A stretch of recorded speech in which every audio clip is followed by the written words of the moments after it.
et frères dans le Christ, bonjour et bienvenue à cette méditation en ce vendredi. L'évangile que nous écoutons aujourd'hui au chapitre 15 de Matthieu, du verset 1 au verset 13, est la version féminine du texte que nous avons écouté hier. La première question qu'on peut se poser est celle-ci en ce moment. Toi, moi, quelle est la situation dans laquelle nous nous trouvons? Prévoyant ou alors insouciant? C'est en fait le sens de la parabole des vierges, desquelles on nous parle, on nous dit le texte nous dit qu'il y en avait 5 qui étaient prévoyantes et en fait qui portent avec elles l'huile et les autres qui étaient insouciantes et qui ne prennent pas assez d'huile. D'abord, il faut noter certains éléments importants de cette parabole, c'est que le caractère du fait qu'elles sont 10 vierges avec un époux ne signifie pas qu'il faut changer la conception du mariage, mais qu'il faut se rendre compte que Dieu désormais établit une alliance avec chacun de nous personnellement le jour de ton baptême. La deuxième chose, c'est que toutes les 10 ont chacune une lampe qui, dans ce contexte, pourrait être vue comme le signe de la foi. Mais une lampe qui doit être allumée, qui doit briller, symbole d'une foi qui retentit et qui irradie son contexte. La troisième chose, c'est que toutes les 10, d'une certaine façon, vont subir un élément fondamental. Quand la nuit tombe, elles s'endorment toutes. La différence n'est donc pas dans ce qu'elles possèdent, dans ce qu'elles sont, mais la différence est dans l'élément qui remplit leurs lampes.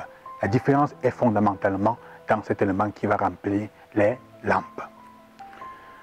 Cela nous amène donc à réfléchir sur ce que cette parabole, ce sens veut nous dire aujourd'hui. Déjà, il faut se rendre compte que dans notre vie, nous sommes parfois prévoyants et parfois nous sommes insouciants. L'image de ces 10 vierges est aussi un peu l'image de notre cœur, bien que personnellement nous puissions être chacun parfois plus penché d'un côté que de l'autre. Mais c'est encore l'idée de la mort qui est présente. Le sommeil, en fait, dans la Bible, représente la mort. Et l'époux qui arrive, en fait, ressuscite ces dames, ces femmes, ces filles, pour qu'elles entrent dans le royaume, dans la salle du banquet avec lui. Mais on peut se poser la question cruciale, fondamentale, de savoir qu'est-ce qui est autant important comme l'huile qu'elles ne peuvent pas partager.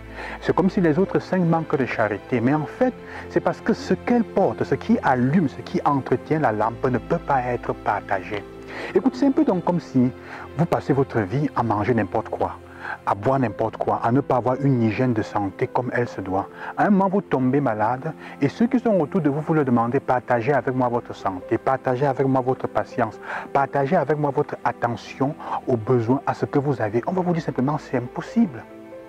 L'huile, c'est en fait tout ce que tu fais, toutes les capacités que tu as d'accueillir la bénédiction du Seigneur pendant que les choses vont bien, en journée, quand les choses vont bien, la bénédiction du Seigneur qui est toujours donnée.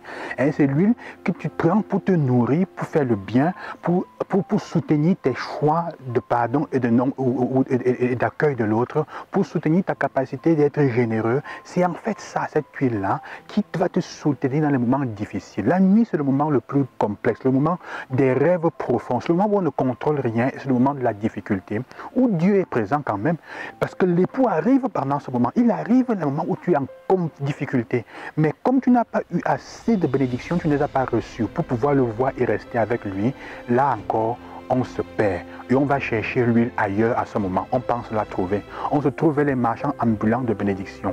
C'est pour ça qu'à un moment, la partie de nous qui vient frapper après pour dire « Ouvre-moi », il dit « Je ne vous connais pas ». C'est en fait cette partie que Dieu ne veut pas de nous. Parfois, ce n'est pas toujours que c'est une personne ou l'autre.